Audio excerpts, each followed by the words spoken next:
All right, this section is 1.7 inequalities, and so for this one, we're going to start off with some linear inequalities, which is an inequality with all the variables in the first degree. These ones you've probably done before, so we just isolate the x here. So in this case, I'm going to subtract the 9x over to this side. So negative 6x is less than 4. And then divide by negative 6. Now the one thing you need to be careful here is that when you divide by a negative, we do flip the inequality, so this would be x is less than negative 2/3.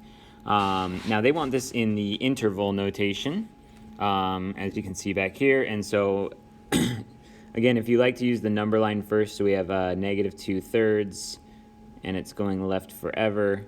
And so this one would be from negative infinity to negative 2/3. All right, and then same idea with this one. This is actually a compound inequality. So when I add 2, it's just like I have to add 2 to all three sides. So we have 6 is less than or equal to negative 3x, which is less than 15.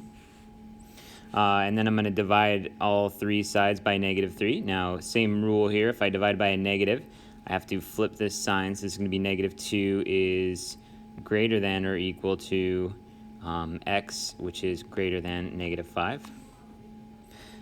So in this case, I kind of just think of it like x is in between negative 2 and positive 5. And so if I were to draw that on the number line, we have negative 5 and then negative 2. Negative 5 is an open dot and negative 2 is a closed dot. So we'll have parentheses negative 5 and then negative 2 with a closed dot. All right, so next up here, we're going to move on, and now we're actually going to do nonlinear inequalities. So nonlinear inequalities we see is an inequality with a variable to a higher degree. So we see we have some second degree here.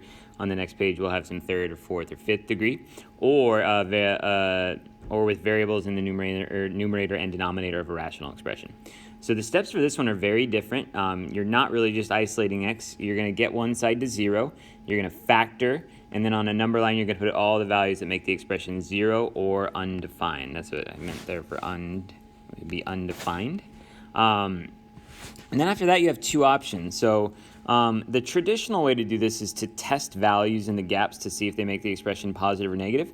But option 2 is sketch a graph of the function with the correct end behavior to see where it is above or below the x-axis. So I'm going to do both of these on the first one here. But I think you're going to see that option 2 is kind of the easier way to do it. So that's the one I'm going to be mainly using. And that's why we did this after we learned about end behavior and graphing, because it makes this a lot easier. So let me try out number 3 here. So we're going to get one side to 0. That's actually done for us already. And now we're going to factor. So on this one, I'm thinking of two numbers that multiply to 6 and add to negative 5. These are always tricky with the 6s and 5s. I think this one's negative 2 and negative 3. That multiplies to a positive and adds to a negative. That's good. Since I don't have an a value here, I can just rewrite this as x minus 2 times x minus 3 is less than 0. Now what's really important here, what I don't want to do next is split this up and set them less than 0 individually. That will not give me a correct answer.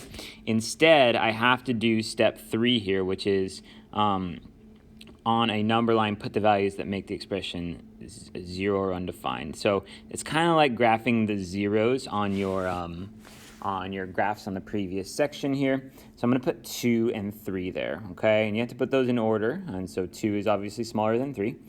And then I can put open dots here and here. I know I can do that already because of the less than sign. So just remember kind of our faces of inequality. They're going to be popping up here in a big way. So that's this guy, and later on we'll have some of this guy, so that'll be the closed dot in the bracket there. Okay, so I'll kind of do this now. Why don't I do this as option 1, because you will see and so I'll put a little green dot here, and I'll do this as option 1, and then I'll show you how it's kind of much easier to do this as option 2. So for option 1, what you would do is they have you go inside of each one of these gaps and they just pick a number. So over here I could pick like x equals 0. In between here I could pick like x equals 2.5. And then over here I could pick something like x equals 4. And you plug it into these parentheses. You plug it into the x minus 2 and the x minus 3.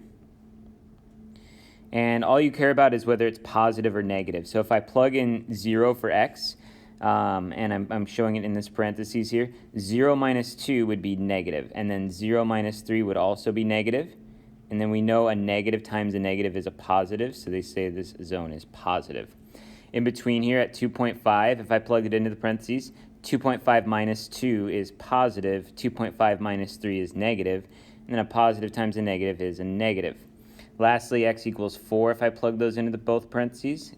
4 minus 2 is positive, and 4 minus 3 is positive, and a positive times a positive is a positive. So that would tell me that the middle zone is negative and the outer two zones are positive. Now, if we were to do option 2 here, sketch a graph of what it looks like, if I kind of visualize this, either way I look at it in the factored form or the standard form, we have a degree 2 positive. And so I know that the arrows are going to go up to the left. And I'm going to go ahead and draw that right over the top of this. So we have a degree 2 positive. And so this is going to go up to the left and up to the right. Those are both cutting x-intercepts, so it's going to cut below the x-axis and then cut back above the x-axis. So what you can see here is wherever it's above the x-axis, that's where our positive is. And wherever it's below the x-axis, that's where our negative is. And then again with the positive over here. So it gives us those same results, okay? Because what we're looking for is here is where is it positive, where is it negative, which on the graph is where is it above the x-axis versus where is it below the x-axis. Now, the last thing we need to decide here is what do we want? Do we want the positives or do we want the negatives? And I get that from this right here, less than 0. We know that means I want a negative. Or if there's multiple negatives, I want those. So where is it negative? Well, that would be between 2 and 3 here. And so I'm going to kind of color that in. And so if I write my answer here in interval notation, it would be from 2 to 3. So that would be my answer there. Where is that expression less than 0? Where is that expression negative? Where is that expression underneath the x-axis? It's when x is between 2 and 3. But with parentheses because not at 2 and not at 3. All right, next up here, we'll take a look at number 4. And from now on, I'm actually just going to be sticking with option 2 here. Like I said, I think that's the easier way to do this. And so I'm going to get one side to 0 first. So I'm going to do step 1. So I'm going to add the 48 over to the other side, and I'm going to subtract the 14r. I usually like to isolate the variables on the left-hand side of this. I think that's always easier. And I'm going to put this in kind of the standard form here. And this is greater than or equal to 0.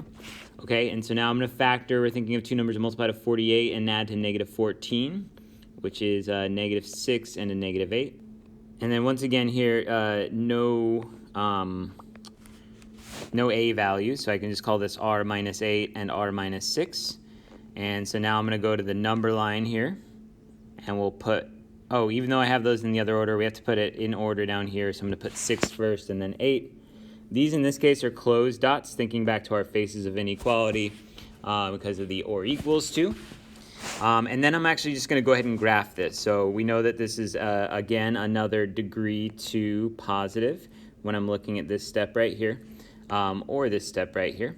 And so that's going to be like a positive parabola, and it'll go through the x-intercepts there.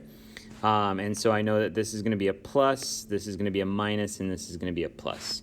Now, what do I want in this case? In this case, because we're greater than or equal to 0, that means I want the positives. And so I want all the zones over, or I want the zone over here, and I also want the zone over there. I do not want the zone in the middle in this case.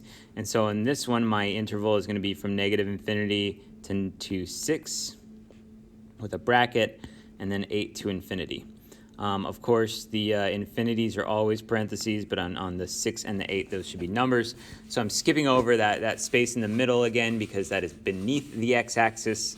That is negative, and I don't want that. I wanted the positives on this one because it's greater than 0. Greater than or equal to 0. All right, next up, number 5. Once again, we will get one side to 0 here. So I'm going to subtract the 4w, and I'm going to subtract 3. So we get 4w squared minus 4w minus 3 is greater than 0. And then, what do I want? So I'm going to factor this. So we're going to think, now we do have an a value here, so that's going to make this a little tougher. A times c is negative 12. On bottom we have negative 4, so that's negative 6 and positive 2. Now, since I do have this a value here, I need to use my grouping technique. So I'm going to rewrite this one, 4w squared, and then split this up according to the x. So we have negative 6w and positive 2w, and then minus 3. Now we'll group up our terms here. First group, I can take out a 2w, which leaves me with 2w minus 3. The second group, it looks like I cannot take out anything, and so whenever that happens, I take out either positive 1 or negative 1. In this case, it's positive 1. And so I end up with the same thing in both of those parentheses, which is good. So now my factored form is 2w plus 1 times 2w minus 3, which is greater than 0.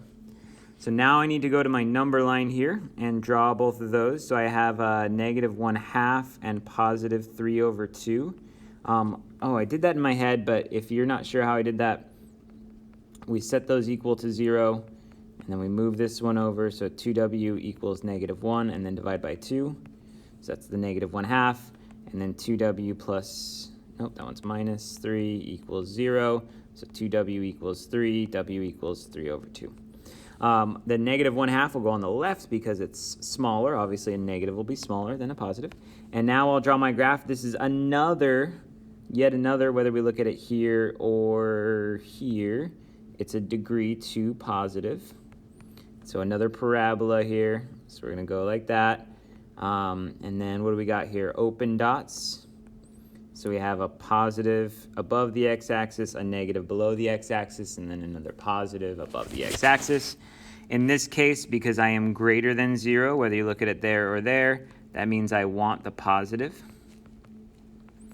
And so I want the zone over here, which is positive, and also over here. So my interval notation on that one will be negative infinity to negative 1/2, and then from 3 over 2 to infinity. All right, next up, number 6. So for this one, once again, I want to get one side to 0, so I'm going to subtract the 18. So 2x squared minus 18 is less than 0. I'll go ahead and factor this one. I actually see a GCF here, so I'm going to take a 2 out first. And then we'll go ahead and factor this as the difference of perfect squares. All right, so what's going to make this 0? Well, I think it would just be negative 3 and positive 3. I wouldn't put anything for that 2 out front since there's no x there. It does not create an x-intercept. And so once again here, we see that this is a degree 2 positive. And so we have another parabola here. We are going to get to the next page where they won't be parabolas, but in this page they're all parabolas. Open dots there, which means we're above, below, and above. Okay, and so what do we want on this one? We want the negatives. And so I'm just going to say from negative 3 to 3. See that negative space right in the middle. All right, next up, I'll do number 7 here. Along with it, since it's a good comparison. So I first need to get one side to 0.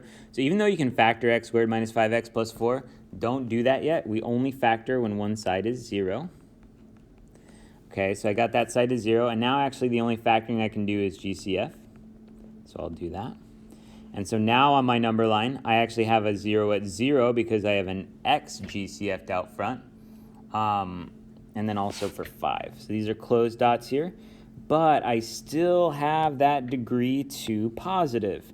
Once again, whether we look at it in the factored or the standard form, it's degree 2 positive, which means it's going to look like a parabola. So I'll have the plus, the minus, and the plus.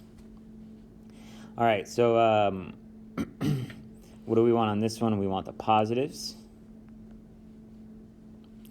And so I want the outsides in this case, so negative infinity to 0. And then 5 to infinity. Remember, negative infinity and infinity always with the parentheses. All right, next up here, number 8. Once again, I want to get everything to one side, so I'm going to add the 24x over here. And then we'll write this as negative 2x to the third minus 2x squared plus 24x is less than 0. All right, so now we're going to factor this. I see a GCF first. I'm going to take out a negative 2x. Which is going to leave this as x squared plus x minus 12. Remember, when you take out a negative, it's going to flip the signs of everything. All right, and so now I'm going to factor this, thinking of two numbers that multiply to negative 12 and add to 1, which would be positive 4 and negative 3. I have no a value here, so I don't need to use the grouping technique. I'll just go ahead and write it like this. So now we'll go ahead and go to our number line. So the numbers I need on there, I need -4, I need +3, and then I need 0. Remember, whenever you have the x GCF'd out front like that, you are going to have a 0 at 0, no matter what the coefficient is. Okay, so then next up, I'm going to go ahead and draw I'll draw my dots here. So we're all open circles here because it's just less than 0. And then I'm going to remember here that we have a degree 3, and it's a negative. So whether you look at once again, at the standard form or the factored form, we see that our factored form, we have 3 single exponents, so that's going to add up to 3. Or in the standard form, it's the biggest exponent is 3. So degree 3 negative means that we're going up to the left and down to the right. We see all of these x-intercepts are cuts, so I'm going to cut through the x-axis, cut back up, and then cut back down. So we have a positive out here, a negative in here, and then positive and then negative, depending on whether we're above or below the x-axis. And on this one, we have less than 0, so we want the negatives. And so we want the space in between here, and we want the space over here. So my interval notation for this one would be from -4 to 0, and then from 3 to infinity. All right, next up here, this expression is actually not in factored form. This is actually going to require us to do some u substitution here. So I have a weird thing in parentheses showing up twice. So I am going to let u equal y plus 2. And if we do that, then this is going to look like y to the 4th, u to the 3rd, plus y to the 5th, u to the 4th. I'm now going to GCF. We can GCF y to the 4th and u to the 3rd. Which leaves me with 1 plus yu. I can now plug that back in, plug in my u's, and so I'll do that over here. So we have y to the 4th still, and then times y plus 2 to the 3rd, times 1 plus y, and then a bracket y plus 2. So I need to distribute this in here. This becomes 1 plus y squared plus 2y. And then we'll go ahead and rearrange that, y squared plus 2y plus 1. That looks like it can factor, so I'm going to factor that thinking of two numbers multiplied to 1 and adding to 2, which is 1 and 1. So I can actually write this as y plus 1 squared instead of write y plus 1, y plus 1. We have y to the 4th here, and then we have y plus 2 to the 3rd. So this would be our fully factored form. And so now what I'm going to do is I'm going to go ahead and go to my number line here, and we're going to have on there, we have -2, we have -1, and we have 0. Those are all closed dots. And then I needed to look at the degree here. I really only have the factored form, so I have to add up the degrees here. So it's going to be a degree 4 plus 3 plus 2 would be degree 9, positive. So we know our end behavior is down to the left and up to the right. Now, what's also interesting about this one is that we have some kind of odd and even degrees. And so I know at -2, since we have the odd degree, that one is going to cut. But the other two coming from even degrees are going to bounce, coming from the 4th degree and the 2nd degree, respectively. So up here, I'm going to cut through the x-axis, and then I'm going to bounce off the x-axis, bounce off the x-axis like that. Now this is really going to change things for us because you can see here we have a negative down here. This will be a positive, and then a positive, and then another positive. So when they ask us a question like number, or part A, where is this less than or equal to 0, okay? The less than or equal to 0 would be over here. But then it would also be at each one of the x-intercepts, because even though at the x-intercepts it's not below the x-axis, it is actually at the x-axis. So for part A here, my answer would be -infinity to -2 with a bracket. And then I also need to include 0 as an individual number, and oops, I messed that up. -1 as an individual number, and 0 as an individual number. I have to put those in order. I don't want -1 to 0 as an interval for this because I don't want the space in between there, because you can see it's positive. But I do want -1 and 0 as individual numbers. So that's how I show that. So that would be my answer for part A. Okay, I can use this same graph. I do not need to do this all over again when I do part B. So for part B, this is where I want everything at or above the x-axis. So that is actually this whole space over here.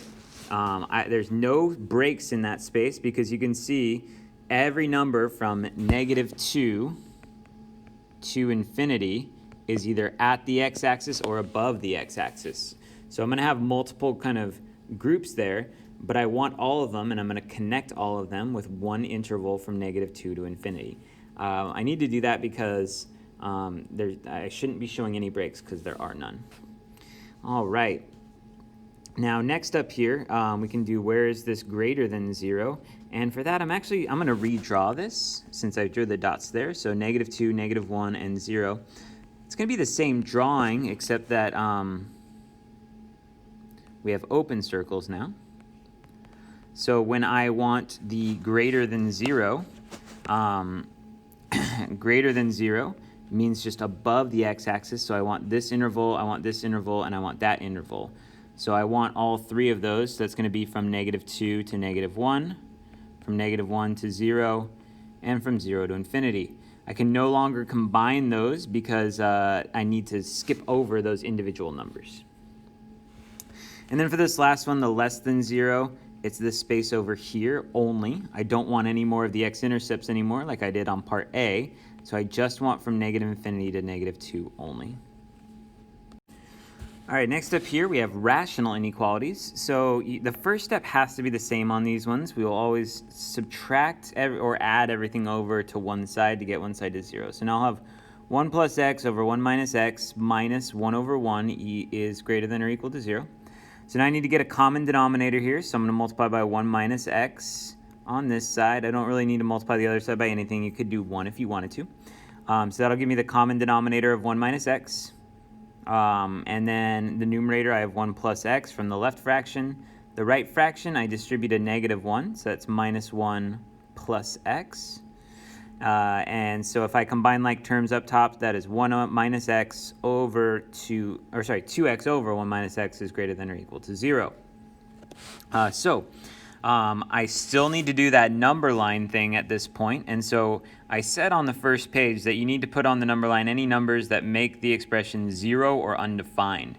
So I'm going to put 0 on top, and I'm going to put 1 on bottom, because the 1 makes the denominator 0, and the 0 makes the numerator 0. So for this one, you're doing all numbers that make the numerator or denominator 0. Now, for dots here, I am going to have a closed dot at 0, which is probably what you would expect, but I'm going to have an open dot at 1.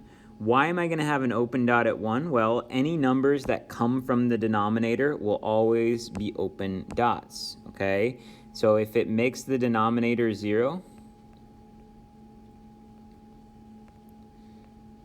it's going to be an open dot every single time.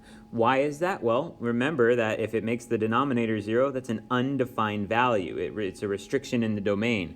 So I cannot include the number 1 in my answer on this problem because 1 makes the expression undefined.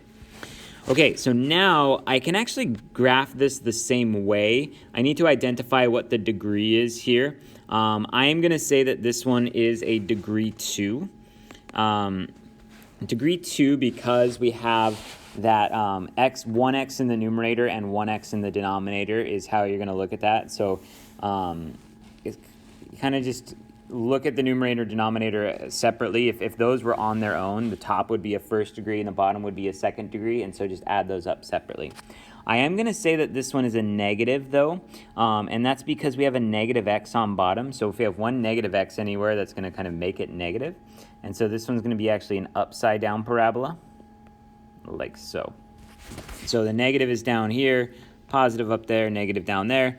This is greater than or equal to 0, so we want the positive. So this one's going to be bracket 0 to 1.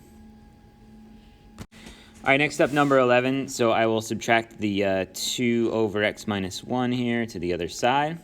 So we have x over 1 minus 2 over x minus 1. We'll go ahead and multiply this one by x minus 1 over x minus 1. And so then we'll have x minus 1 on bottom here. We'll distribute this, so it's going to be x squared minus x minus 2. I think we can factor that, so I'm going to think of two numbers to multiply to negative 2 and add to negative 1. So that would be negative 2 and positive 1. And so that's going to give me here x minus 1, x minus 2, x plus 1 on top, and that's less than 0. So now I'm going to go to my number line. So my number line on it, I'll have negative 1, I'll have positive 1, and I'll have positive 2. These are actually all going to be open dots. Since it's just less than 0 in this case, the numerator ones would be open dots, and then the one from the denominator would be an open dot either way because it is in the denominator, okay? Now, what is the degree here? Well, we have 2 parentheses up top to the first power, 1 parentheses on bottom to the first power, so I'm going to say that's a degree 3. And then it's positive because all my x's are positive there, so it's down to the left and up to the right. And so we'll just cut through there. So we have our negative here, our positive there, our negative there, and our positive there. And then we want this to be less than 0, so we want the negatives. So I'm going to say that as this space over here is negative, and in here, so negative infinity to negative 1, and then from 1 to 2. All right, last up here, we're going to do some absolute value inequalities. So for this one, we actually don't need to do that whole the whole graphing thing anymore. So all we're going to do is follow these instructions. We're going to isolate the absolute value, which you can see is already done, split into 2 inequalities. And so I'm going to do that here. So the first one, you keep everything the same. The second, oops, that's a 4. The second one, I always say, change nothing on the inside and change everything on the outsides. So you can see that I made the greater than or equal to a less than or equal to and changed the 4 into a negative 4. So now I just need to solve these individually. So 3x is greater than or equal to 2, and then divide by 3. So x is greater than or equal to 2/3. And then over here, 3x is less than or equal to negative 6. So x is less than or equal to negative 2. So now I'm just going to draw these on the number line. So I have negative 2, I have 2/3. I don't need to do the whole graph, but I just see here that it's less than negative 2, so that's that way, and then greater to 2/3, so that's that way. So sometimes these will point at each other, and sometimes they'll point away from each other. Just kind of trust what the alligators, the greater than and the less than say. So you can see on this one, it's less than negative 2 and greater than 2/3. So this one's going to be negative infinity to negative 2, and then 2/3 to infinity. All right, once again here, number 14 is ready to get split up. So I'll do one where I just take away the absolute value and keep everything the same. And then the other one, I'm going to change everything on the outside, but nothing on the inside. Okay, so now I'm going to add the 2 over here. So 6 is greater than negative x. We'll divide by negative 1. So negative 6 is less than x. I do have to flip the sign there because I divided by a negative. Okay, so over here then, add the 2. Divided by negative 1, which again means flipping that sign. Okay, so now I have negative 6 and 2. Okay, so it's actually kind of written backwards here. If you read it this way, it's actually saying x is greater than negative 6. If negative 6 is less than x, that means x is greater than negative 6. So that would be kind of pointing this way. And then if x, same over here, 2 is greater than x means x is less than 2, so that's over here. So in this case, we're meeting in the middle, and so it will be negative 6 to 2. All right, sometimes these absolute values don't come isolated, so you're just going to isolate them. So I'm going to subtract 20 over here. Oops. I would never distribute a negative 2 into an absolute value. I would never distribute anything into an absolute value. Instead, we're going to divide by negative 2. Now that does mean here we need to flip the sign. So I'm going to split that up now since I have my absolute value isolated. So 2x plus 3 less than or equal to 6. So just take away the absolute value on the first one. Second one here is greater than or equal to negative 6. So I change everything outside again and keep everything inside. So then I'll solve these. So subtract 3. 2x is less than or equal to 3. So x is less than or equal to 3 over 2. Over here, 2x is greater than or equal to negative 9, x is greater than or equal to negative 9 over 2. Okay, so then on our number line here, we have negative 9 over 2, positive 3 over 2. It's greater than negative 9 over 2, less than 3 over 2, so that's in between. So negative 9 over 2 to 3 over 2. All right, and then last up here, number 16, so I'll subtract 20 over here. 2 times the absolute value of 2x plus 3 is greater than or equal to negative 12. We'll divide that by divide that by 2. So we're saying absolute value of 2x plus 3 is greater than or equal to negative 6. And I'm actually going to stop right there because I see something kind of special here. So whenever you have absolute values and this ends up, when you isolate the absolute value and this ends up being a negative over here, it's going to be a special case. So if I kind of think about this logically, when is an absolute value going to be greater than or equal to negative 6? When is the absolute value going to be greater than a negative number? That's going to be from negative infinity to infinity. I don't even need to do any more work there. If it asks me when is it less than a negative number, I would say no solution. I would say never. But if it's greater than negative, that's all real numbers.